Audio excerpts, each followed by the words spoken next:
Well, look what we have here. You messed up, you smoked some weed, maybe ate some edibles, and you're wondering, did you just undo all your progress?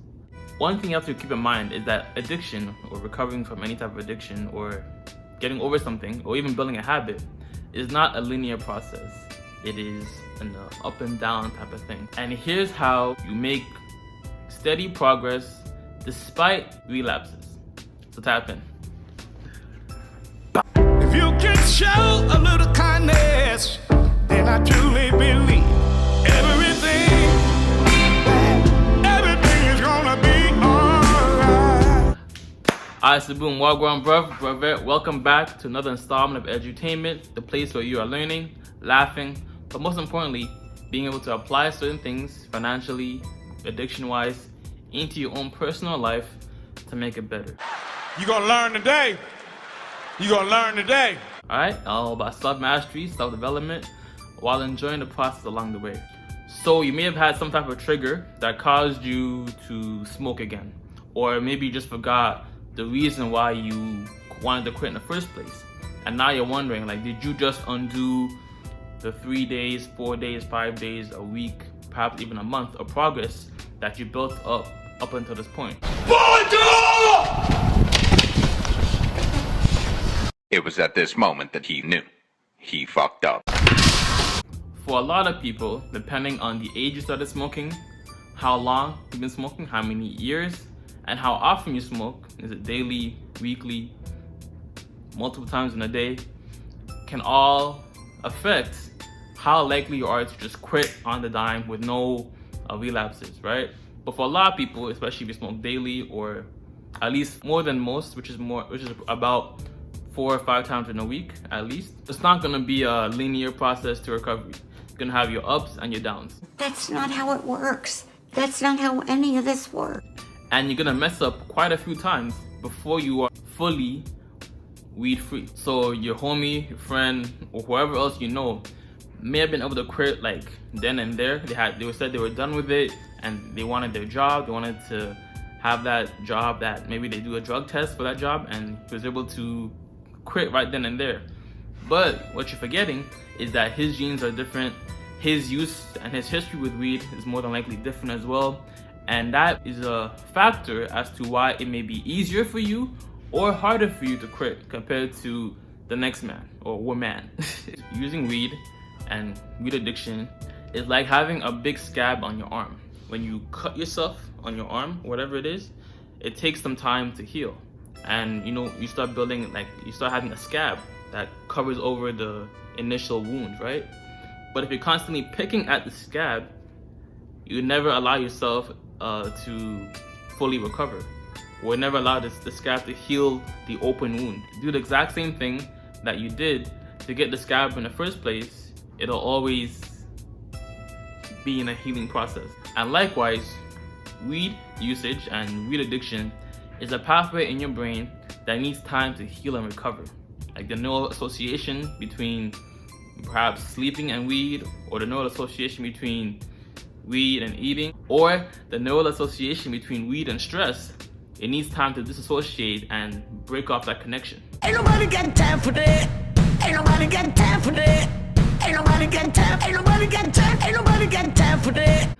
This is why it's so crucial that you change up your activities and you become more involved in other areas of your life. Perhaps when you would always smoke as soon as you finish work. So rather than still not doing anything or being idle, fix that time with something that will keep your attention. Perhaps intramurals, or you go to the gym, or you pick up a side hustle that now you're also busy, right? So it's important to not just quit weed and then now you have more time on your hands, but you want to replace the activity with something else. So the question you may be having is, how do you know if you're truly making progress? Essentially is, are you able to build a streak, quote unquote, right? Perhaps you were able to go 5 days without smoking weed and you relapsed. The next goal for you would be to go 6 or 7 days, or even longer. Perhaps you relapse again, okay, no problem. But ask yourself, are your streaks or the duration of time that you're going without weed, is it getting longer or shorter? If it's getting shorter, you are regressing. That's essentially the answer. If you're able to go longer periods of time each time after a relapse, you're making progress. But if you're going back to your old ways of smoking, perhaps daily or multiple times in a day, or you can't even go the same distance as before, you're regressing and your addiction is essentially coming back stronger. So how long does it actually take to achieve recovery? No. Are we there yet? No. Are we there yet? No. Are we there yet? No. Are we there yet? No. Are we there yet? No. So for example, maybe perhaps you spend every day for the past 3 years smoking weed. Going 2 days without smoking is progress. Going 3 days without smoking is progress. Going even a day without smoking is progress. If you are a daily smoker, going a day is making progress. Going a week, going 2 days, 3 days is making progress. Perhaps you say you relapse. The next goal should be to go a week, 5 days, 6 days, 7 days, and upwards of a month without smoking, right? And always remember, always remember, the thinking when you want to smoke, ask yourself, what was that reasoning that made you want to quit in the first place? Because we don't quit things that we feel are good for us or that are beneficial for us. You quit things or you stop using things because you found that there was some issue. What was the issue that you found with using weed that caused you to find this video to even want to quit in the first place? So if you're usually able to go 5 or 6 days without smoking weed, but now you're only going 3 or 4 days, or even less than that, you are regressing and no longer making progress. Definitely what you want to do to avoid at all costs is to binge, as in like smoking multiple days in a row or smoking a lot in that one given day. Because once you relapse, you say, oh, F it, I'm already here, let me just go all in, go hard or go home.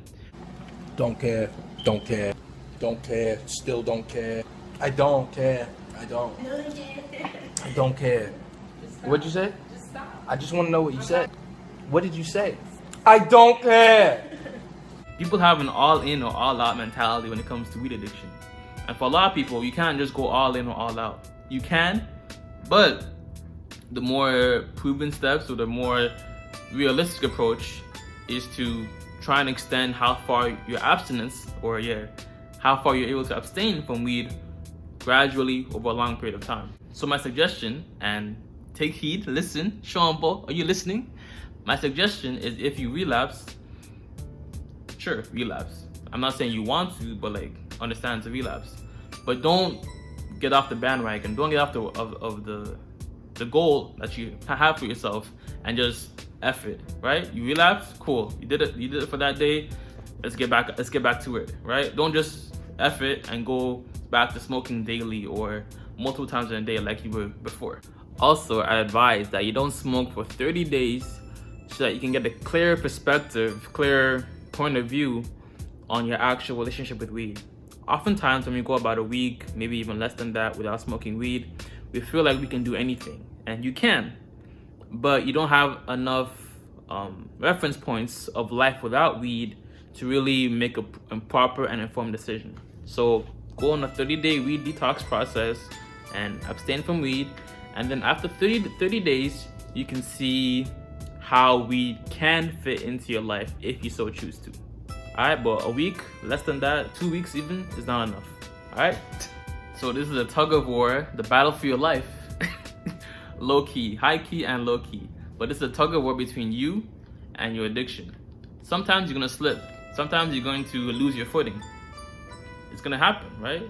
But as long as you're able to keep tension on that rope and gradually bring the addiction, overcoming it to your side, you'll be good. You represent the part of you that does not want to heal.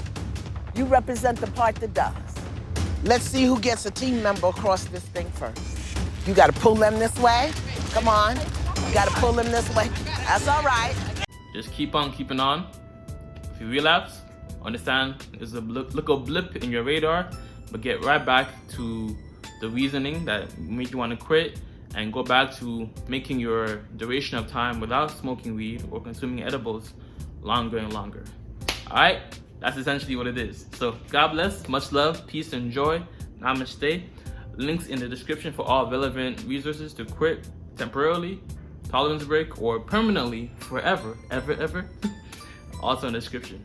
As always, if it doesn't feed you, don't water it, and too much of any good thing is good for nothing. How you doing today?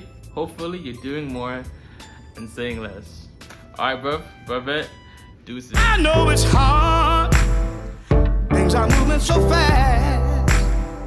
With the way that we're living, nothing seems to last.